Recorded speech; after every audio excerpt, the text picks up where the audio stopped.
At the age of 79, Charles Whitmore sat alone in his vast, opulent mansion on the outskirts of Boston. The polished marble floors gleamed beneath crystal chandeliers, and priceless works of art adorned the walls. Yet the house felt hollow and cold. Every corner echoed with silence, broken only by the steady ticking of an old grandfather clock in the foyer.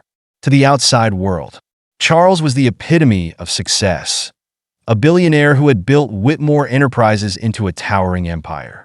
But behind the closed doors of his grand estate, he was just an old man grappling with the weight of his solitude. Decades earlier, Charles had been celebrated as a visionary entrepreneur. His wealth came from industries as diverse as tech, real estate, and luxury goods. Ruthless in his ambition, he had amassed a fortune that placed him among America's elite. But the price of that ambition was steep. His wife, Margaret, a woman who had once been his anchor, passed away 10 years ago, leaving a void he had never been able to fill. They had no children. Charles had always been too consumed by his work to consider building a family. Over time, the friends, acquaintances, and business partners he once surrounded himself with drifted away. His estate, once bustling with staff, now operated with a skeletal crew that catered to his basic needs without warmth or familiarity. Even Henry, his loyal butler of over 40 years, had retired, leaving Charles with little more than ghosts of his past. Each day followed the same monotonous routine. He would rise early, eat a silent breakfast while skimming the morning paper, and wander the echoing halls of his mansion.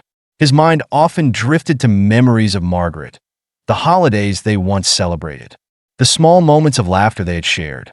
Those memories were bittersweet, reminders of a life that felt like a distant dream. The only reprieve from his loneliness was a daily visit to Maple Grove Cafe, a modest coffee shop in a bustling Boston neighborhood. The cafe was far removed from the luxury Charles was accustomed to, but he found solace in its cozy atmosphere and the vibrant energy of the patrons.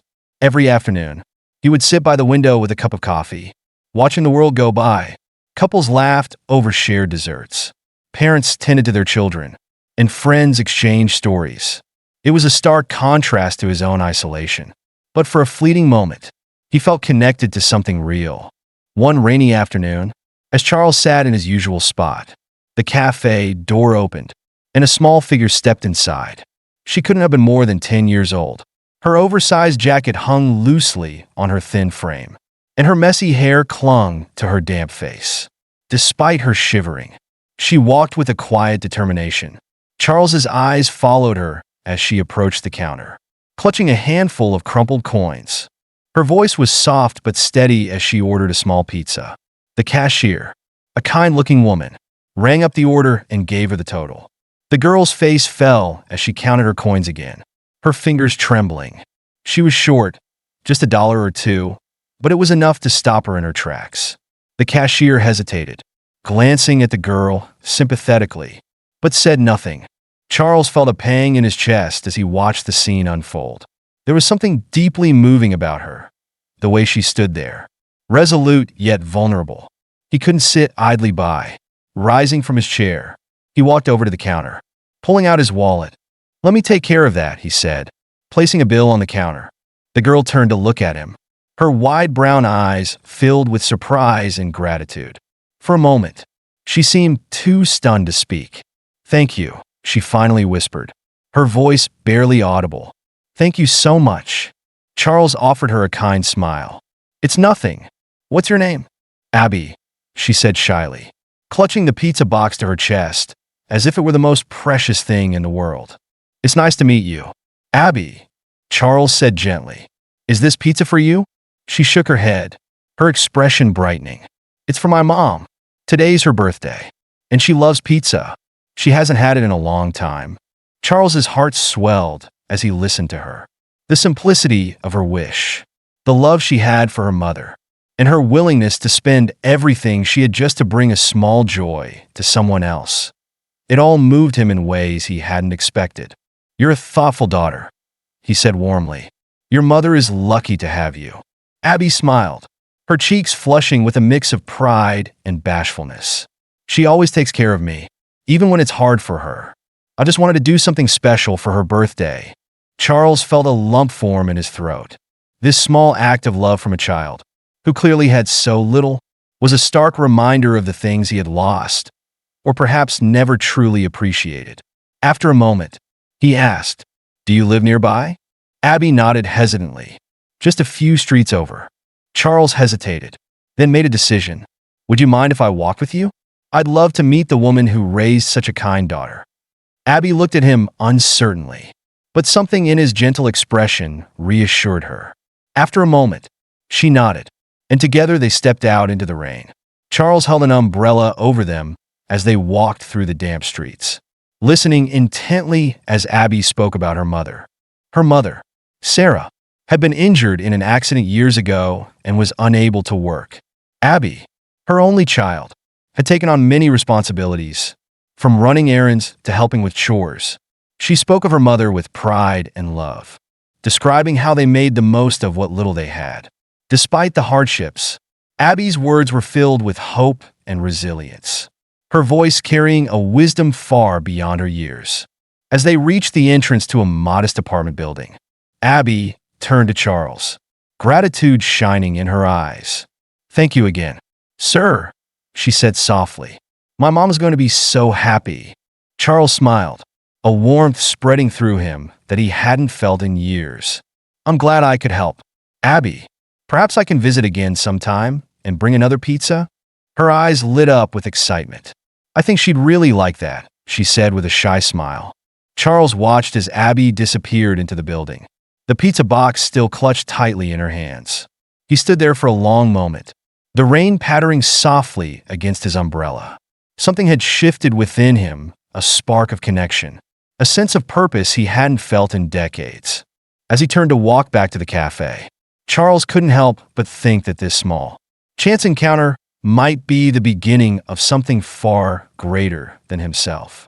The rain had stopped by the time Charles Whitmore returned to his mansion that evening, but the memory of Abby's small frame disappearing into the apartment building stayed with him. Her wide, hopeful eyes, her shy but resolute smile, they haunted him in a way nothing else had in years. For the first time in what felt like an eternity, Charles felt something stirring deep within him, a feeling he had almost forgotten, the desire to connect, to matter, to make a difference. The next day, Charles found himself back at Maple Grove Cafe earlier than usual. He watched the door expectantly, his coffee growing cold on the table as the minutes ticked by. He hadn't planned for this, but now he was eager to see Abby again, to learn more about her life and the woman she so clearly adored. Yet hours passed, and there was no sign of her. Disappointment settled in his chest as he finally left the cafe, a quiet sense of urgency building in his heart. He didn't know why, but he needed to see her again. Days turned into a week, and Abby didn't return to the cafe. The absence gnawed at Charles, leaving him restless and distracted. He tried to convince himself it was nothing, that he'd likely never see her again. But deep down, he couldn't shake the feeling that she was somehow meant to be part of his life, that he was supposed to do something for her, and perhaps for himself. Finally, unable to wait any longer, Charles decided to take matters into his own hands. He remembered the building where she had lived, just a few streets away from the cafe. Gathering his courage, he made his way there, his polished shoes clicking against the cracked pavement as he approached the front door. A kind-looking woman, one of the building's tenants, was stepping out as he arrived. He hesitated before asking, "Excuse me, ma'am, I'm looking for a young girl named Abby who lives here with her mother. Do you happen to know them?" The woman's face softened at the mention of Abby's name, but there was a shadow of sadness in her eyes. "Yes, I know Abby and Sarah. Sweet little girl. But Abby's been in the hospital for the past week. She got very sick suddenly. Her mother's been struggling to take care of everything." The words hit Charles like a punch to the gut. "The hospital?" he repeated, his voice low and strained. "St. Andrew's Medical Center," the woman confirmed. "They're doing everything they can. But, well, her mother's been beside herself trying to figure out how to pay for the treatment." Charles barely heard the rest of what she said. A wave of urgency coursed through him, and before he knew it, he was in his car, heading toward the hospital. His thoughts raced as he navigated the familiar Boston streets. Abby, the little girl who had seemed so full of life, was now fighting an illness, and her mother was likely drowning under the weight of medical bills. The thought made his chest ache. When Charles arrived at St. Andrew's Medical Center, he quickly made his way to the front desk. "I'm here to see Abby," he said, his voice firmer than he expected. "She's a young girl, about 10 years old. I don't know her last name, but she's here with her mother, Sarah." The receptionist gave him a kind but cautious look before checking the records. "Room 214, she said. "But please note that visitors need to check with family first." Charles nodded his thanks and walked down the quiet, sterile hallway, his footsteps echoing softly. When he reached Abby's room, he paused in the doorway. Inside, he saw Sarah, a tired-looking woman with soft features, seated beside the bed. Her hands were clasped tightly, her head bowed as though in silent prayer. Abby lay still, her small frame nearly swallowed by the hospital bed, her face pale but peaceful. Charles knocked gently on the doorframe. Sarah looked up, startled, her eyes widening as she saw the elderly man standing there. Who are you?" she asked, her voice hoarse. "My name is Charles Whitmore," he said quietly. "I met Abby last week at Maple Grove Cafe. She told me about you, about how much she wanted to make your birthday special." He hesitated, his voice softening as he continued. "I've been worried about her ever since." Sarah's shoulders sagged, and her lips trembled as she tried to speak. "She's so young," she whispered. "She doesn't deserve this. I don't know how I'm going to pay for everything. I've tried everything." Charles's heart ached at the sight of her despair.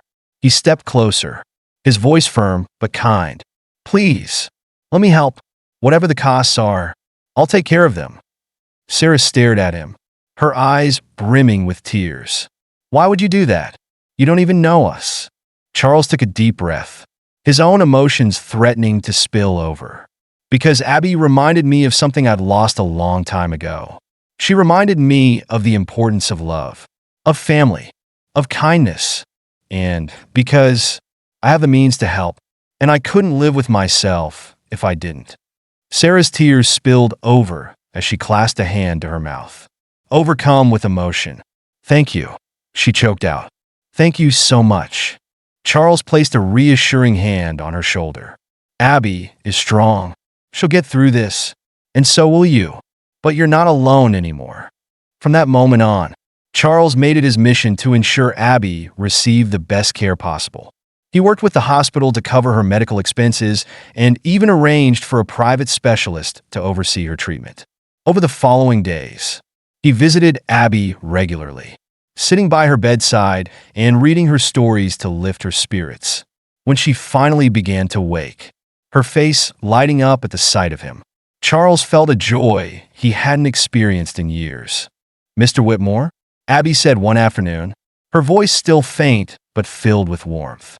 "You stayed." Charles smiled, his heart swelling with emotion. "Of course I did, Abby. I'll always be here for you." In that moment, Charles knew that his life had changed. Abby had not only reminded him of the power of compassion, but had given him a new sense of purpose. And for the first time in decades, he felt truly alive. Over the weeks that followed, Abby's condition steadily improved. The color returned to her cheeks, and her smile grew brighter with each passing day. Charles Whitmore visited her daily, often bringing small gifts, a book she could read when she was stronger, a soft blanket to keep her warm, or fresh flowers to brighten her hospital room. But more than the gifts, it was his presence that meant the most to Abby and her mother. Sarah had been cautious at first, unsure why a man of Charles's wealth and status would care so deeply for a struggling family like theirs. But as she watched him interact with Abby, reading her stories or gently encouraging her to eat when she was too tired, she realized his intentions were genuine. Charles wasn't there out of pity. He was there because he cared. One afternoon, as Abby napped peacefully, Sarah turned to Charles. "You've done so much for us," she said softly, her voice filled with gratitude. "I don't know how we'll ever repay you." Charles shook his head, a warm smile spreading across his face. "You don't owe me anything," he replied. "If anything, it's Abby who has given me more than I could ever repay. She's reminded me of what truly matters in life." Sarah looked at him curiously. "What do you mean?" Charles hesitated for a moment before speaking. "For years, I lived a life that most people would envy: wealth, success, everything I could ever want. But it was all hollow. I built my empire at the expense of meaningful relationships. When my wife passed away, I realized just how empty my life had become. I've been living in silence ever since." He paused, his gaze softening. "Then I met Abby. Her kindness, her love for you, and her resilience, it made me see the world differently. She gave me a reason to care again." Tears filled Sarah's eyes as she listened. "I don't know what we would have done without you," she said. "You've saved her life." Charles reached over and gently placed a hand on Sarah's. "Maybe she saved mine too." When Abby was finally discharged from the hospital, Charles was there to help them settle back into their modest apartment. But his involvement didn't end there. He became a regular part of their lives, visiting often, bringing groceries, and making sure Sarah didn't have to bear the weight of their struggles alone. For Abby, Charles became like the grandfather she had never known, a steady, caring presence who brought joy and security to her life. One day, as they sat together in the small apartment, Abby looked up at Charles with a thoughtful expression. "Mr. Whitmore," she said, her voice soft but curious, "why do you spend so much time with us? Don't you have important things to do?" Charles chuckled, the sound warm and genuine. "You and your mom are the most important thing I have to do," he said. "You've given me something I thought I'd lost forever, a sense of purpose." Abby's face lit up with a smile that made Charles's heart swell. "Well, I'm glad you're here," she said simply. As the months passed, Charles began to make more changes in his life. The grand mansion that had once been a symbol of his success now felt like a relic of a life he no longer wanted. He sold it, moving into a modest but cozy home just a few blocks away from Abby and Sarah. It wasn't the luxury he was used to, but it was filled with warmth and love, the two things his wealth had never been able to buy. Charles also began to redirect his resources toward helping others, inspired by Abby's strength and resilience. He started a foundation aimed at supporting families in need, providing assistance with medical bills, housing, and education. He named it Abby's Hope, a tribute to the little girl who had changed his life in ways he never thought possible. Abby, now healthy and thriving, continued to spend her afternoons with Charles, helping him brainstorm ideas for the foundation and dreaming about her future. "I want to be a nurse one day," she told him one evening. "I want to help people the way you helped me." Charles smiled, his chest swelling with pride. "And I have no doubt you'll be the best nurse this world has ever seen," he said. "I'll do everything I can to help you get there." Years later, Abby achieved her dream, graduating from nursing school with honors. Charles, now in his 80s, sat proudly in the front row at her graduation ceremony, tears streaming down his face as she accepted her diploma. In that moment, he knew that every decision he had made, every change he had embraced, was worth it. Abby had grown into a remarkable young woman, full of kindness and determination. And though Charles's time was growing short, he felt a profound sense of fulfillment. His life, once defined by isolation and ambition, had been transformed by love, connection, and the simple but powerful act of caring for someone else. On a quiet evening not long after Abby's graduation, Charles sat with her and Sarah in his cozy living room, the three of them laughing over old stories. As the conversation lulled, Abby reached over and took Charles's hand. "You've given us so much," she said softly. "I hope you know how much we love you." Charles smiled, his heart full. "And you've given me everything I could have ever hoped for," he replied. "Thank you for letting me be part of your lives." As the years went on, Charles's health began to decline, but he remained surrounded by the love and warmth of the family he had found. When he eventually passed away, Abby and Sarah were by his side, holding his hands and reminding him of the legacy he had built, a legacy not of wealth, but of kindness and compassion. In the end, Charles's story became a testament to the power of human connection. Through Abby and Sarah, he rediscovered the joy of living, the value of giving, and the beauty of love. And though he was gone, his impact lived on, not just in the lives of the family he had created, but in the countless others who had been touched by the work of Abby's hope. True wealth, Charles had learned, wasn't measured by money or success. It was found in the love we share and the lives we change. And in that, he had found something far greater than riches. He had found peace.